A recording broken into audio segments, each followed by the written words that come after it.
Ada 13 keluarga yang namanya tidak masuk daftar orang kaya di dunia, sementara sejak 150 tahun yang lalu, keluarga tersebut sudah ruling the world. Mereka namanya tidak masuk karena mereka punya usahanya pakai trust fund, trustee, shadow banking, karena mereka kebanyakan adalah pemilik lembaga keuangan. Mereka banyak di belakang VC atau venture capital, di belakang PI atau private investment company, payment system, investment banking, offshore banking, tax haven, dan bank konvensional. Nama mereka tidak terdata di mana-mana, namun ada di mana-mana. Strategi mereka cantik di dalam memainkan dunia finansial. Negara bahkan tunduk di bawah mereka. Merekalah aslinya yang disebut globalis. Kalau oligarki itu wilayahnya hanya ada dalam satu negara. Oligarki untuk berkuasa harus pegang kendali sebuah pemerintahan. Siapapun penguasanya, oligarki pasti bermain di sana. Pasti mepet, pasti ada fulus yang dimasukkan ke penguasa. Kalau globalis di atas oligarki. Globalis bermain bersama oligarki suatu negara, mengendalikan pemerintahan suatu negara. Misalnya, mengubah undang-undang, memberi masukan atas kebijakan-kebijakan yang intinya melindungi bisnis oligarki dan bisnis globalis. Globalis kendalikan ekonomi terutama keuangan. Musuh globalis adalah cara bernegara yang patriotis, nasionalis. Karena nasionalis mementingkan negaranya dan bangsanya terlebih dahulu, baru urusan luar negeri. Country dan people first ini menakutkan globalis. Dibenci sekali pemahaman bernegara kalau basisnya adalah domestik. Biasanya negara nasionalis yang memilih jalur tidak mengikuti aturan globalis dan negara adikuasa biasanya menggunakan ilmu ekonomi MMT, Modern Monetary Theory. MMT itu anti hutang, pro swasta, pro printing money berbasis proyek produktif, dan mengutamakan domestic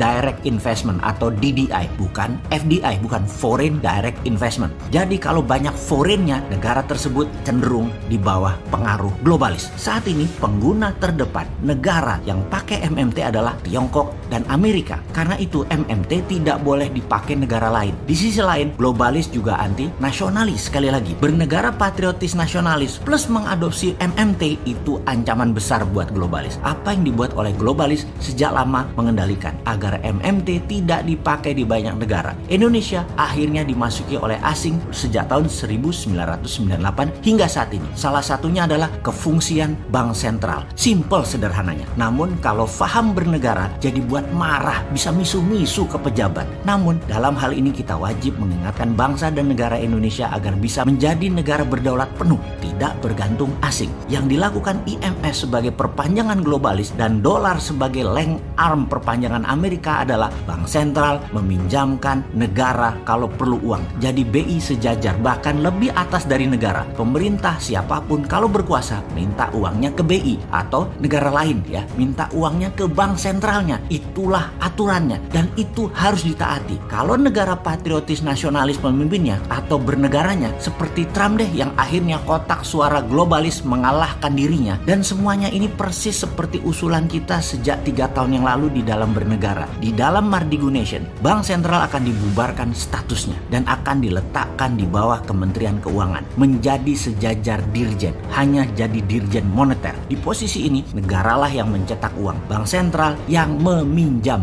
bukan terbalik seperti saat ini di mana kita takluk di bawah IMF globalis aturannya. Kalau negara yang terbitkan, IMF bisa apa? Bank sentral pinjam. Sekarang lucu, negara yang berhutang ke bank sentral. Lah, kok yang punya malah ngutang? Kan geblek. Dengan prinsip ini tidak akan pernah berkurang rupiah. Membangun selama memerlukan rupiah ya aman-aman saja. APBN tidak pernah minus. Kalau minus, bank sentral dan menteri keuangan minta pinjam ke negara. Selesai urusan. Tak perlu uang asing, tak perlu IMF, tak perlu globalis. Wah, ini ora.